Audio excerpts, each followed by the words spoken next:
Is that some sort of giant kaiju? It is. Monster. It's a monster. It's the new Godzilla, arch rival called Violet. Oh, Nice. Hello, friends, and welcome to the Cinemondo podcast. We're going to talk about monsters. Mark just had one in his lap a second ago. He had Violet, the newest in the line of the legacy of monsters. Yeah, Violet can breathe fire, kind of like Godzilla, but also licks you to death. It has licked whole Japanese cities into submission. So they all have a special ability. Right. It would totally work on me. Yeah. I would be dead in a second. She's a sweetheart. But yeah, we're talking about monsters and kaiju, and there are two specifically Godzilla. Godzilla's hot again. But there's a new Apple TV series that is coming out on November 17th, which is called Monarch, Legacy of Monsters. And it's not only Godzilla, but a bunch of other cool kaiju. Yeah. And it stars Kurt Russell and his son Wyatt Russell and Anna Sawai and Kiersey Clemens. So a really cool cast, and looks like a real big budget. It looks really impressive for a series. We're talking about multiple episodes. So they're bringing the monsters for, the whole show. Well, the interesting thing about the Kurt and Wyatt Russell thing is that Wyatt Russell plays Kurt's character as a younger person. Right. So they're not actually in together. Gotcha. They're like he's Kurt Russell's character in the past. Kurt Russell in the present day, I believe, or sort of present day. So it's very strange. Yeah. But that's an interesting thing when you see that happen. I remember in The Sopranos they did that where they had the actual son of the person playing him as a young person, and it kind of works in a way, but in other ways, you still have to have that sort of charisma, presence and charisma and all that stuff. Yeah. Sometimes not just about looks.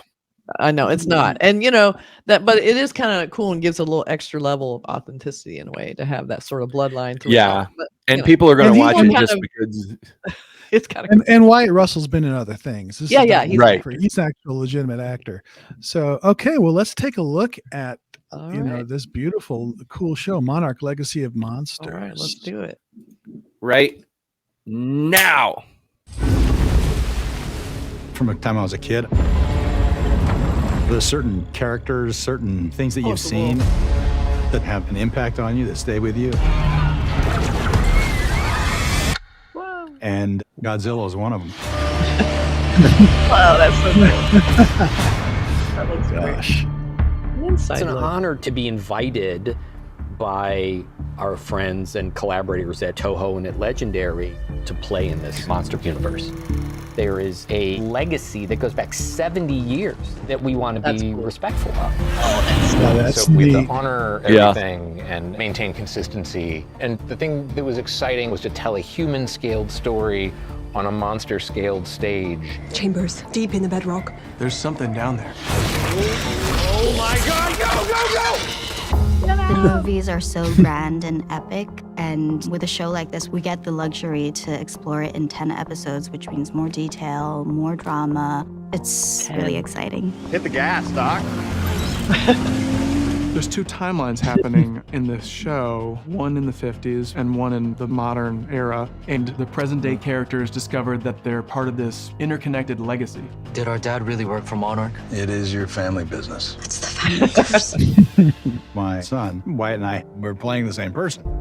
We would go from his period of time back in the 50s to modern day. We had been asked to be in the same movie, usually as father and son, but the idea of playing the same person had an artistic element to it that drew us to it. The things I do for Monarch. Wouldn't have made it this far without you. Every time I think we're searching for Dad, turns out there's some Monarch business in the way. I'm sorry everything is tangled up together, but yes, all these roads lead to one place. This crew that we follow in the present day are just as new to the world as a new viewer might be. Welcome to Monarch. Sorry. They're not scientists and superheroes. They are regular people. Everything is new and insane.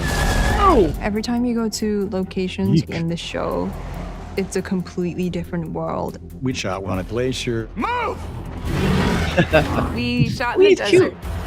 We went to Tokyo. just amazing. It's the most rewarding experience to be part of something this cool, this big. I feel like the show we all set out to do was going to be epic and adventurous, but all of the underlying feelings are there too. This changes everything. The audience who loves the MonsterVerse will see a world they recognize and feel it's been honored. Yeah. And new Whoa. fans will watch this and go, wow, this is the story that I'm being drawn into. This is the height of entertainment. It has action and excitement, and all these monsters are pretty gnarly. I'll say that.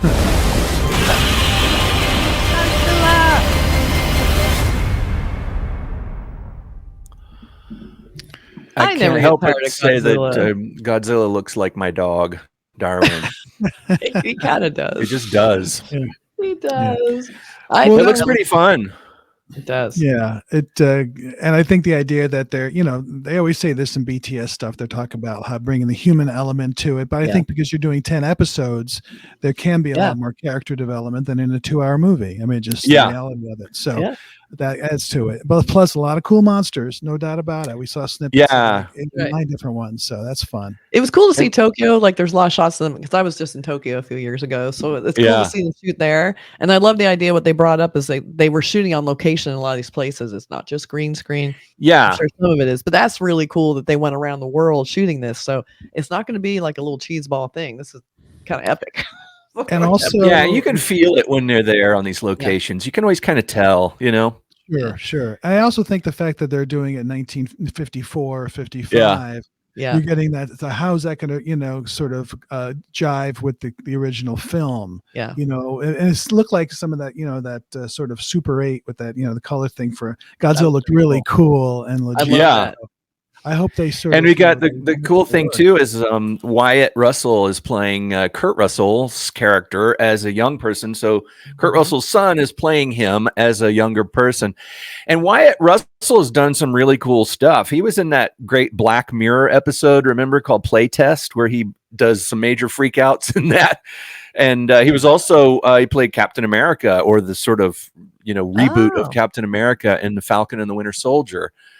So he's done some pretty good stuff. It's not just, they're not just sticking him in there because he's His blood. I know that's really cool. And I think doing the dual timelines is a great idea because you're seeing different, like you're seeing the world when it was destroyed, or Tokyo, and then you're seeing the aftermath a little bit later. And then I also makes me laugh, where it's like, I'm trying to find my dad and all this stuff's just getting in the way. And so it's like, oh, shut up. Well, what's funny? Some people, I remember when that first the first American not the very first Godzilla American film, which was really terrible, kind of missed the point of Godzilla, but the one that was done more recently that these other films are kind of still being based on. The one with Bryan Cranston was in it, and it was Gareth Edwards, I think. Yeah, Gareth Edwards directed it. Guy who did Monsters, and that film I thought was great. But you know what was funny? People complained that it had too much people story, and they wanted to see more monster. And the interesting thing, they were like, it should be like the old movies, and there should be more monster stuff. And it's like, you know what? Watch those old movies. There was a lot of character development, a lot of story development. When you go back and watch, like the classics, like Destroy All Monsters from the Showa era, there's a lot of really cool, weird character stuff, aside from the monsters, and it adds to it. It adds to the atmosphere and the feeling and the place. I mean, if it was just monsters stomping around and crashing buildings and attacking each other, people would say, well, I don't feel anything. I don't know any people in this. So, and I love that they're bringing other monsters in. Like Godzilla, of course, is the king. He's the one. But I love that they have, like, not only is there Godzilla, but people are having to deal with all these other monsters. It's just part of daily life now. They're having to figure that out. Yeah, I think that's a cool idea. I think that's all been kind of unleashed, of course, by the military, as usual. Yeah. I love all these movies. I love the effects look fabulous. I just think Apple TV Plus is really sort of like their game has really risen in some of these shows, whether it's small little comedy stuff or these big action pieces. They're sort of getting up there and delivering really good entertainment. So this looks really fun. I can't wait to start watching it next week. One thing I always want to say when I talk about kaiju movies, there's a weird there's this weird limbo world where these stories exist, and it's, you kind of have to, there's a big suspension of disbelief and all that kind of stuff, because if such things existed, it would be worse than what the film is, they'd be really awful, right? And if you have, maybe not, they might be nice. We don't. I mean, what if they started having babies, and then the babies started having babies? You mean like they humans? They would take over the world, but such is life. That's the breaks. But the cool thing about it is they've always, to me, they've kind of represented something. They've been symbolic more than a figurative thing that is actually happening. I mean, in some of these. And abuse, pollution. I mean, the Showa era Godzilla movies, they had one, Godzilla versus the smog monster, which was basically Godzilla fighting against pollution, and that was the issue. And we never listen. He has to keep coming back to go, you guys, how many times do I have to tell you? You gotta listen to Godzilla when he tells you something. Listen to Godzilla. He knows what he's talking about. But the old ones were sort of those, like I always talk about them being kind of like kabuki theater, where the special effects aren't really, it's not necessary for them to be perfect or good. There's something else going on here. It's more of a symbolic archetype kind of thing. And these new movies, I think the reason they're so cool and appealing, and they're doing so well, like the Shin Godzilla films, there's the Japanese ones we'll talk about in another episode. But the enhanced special effects of modern times brings these things to life. So so for Western audiences, we don't respond as well to the kind of kabuki theater aspects of the older Godzilla movies.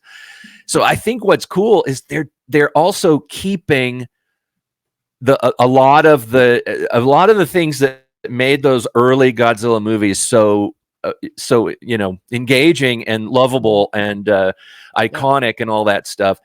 They're managing to keep that stuff in these newer films, I think, at their best.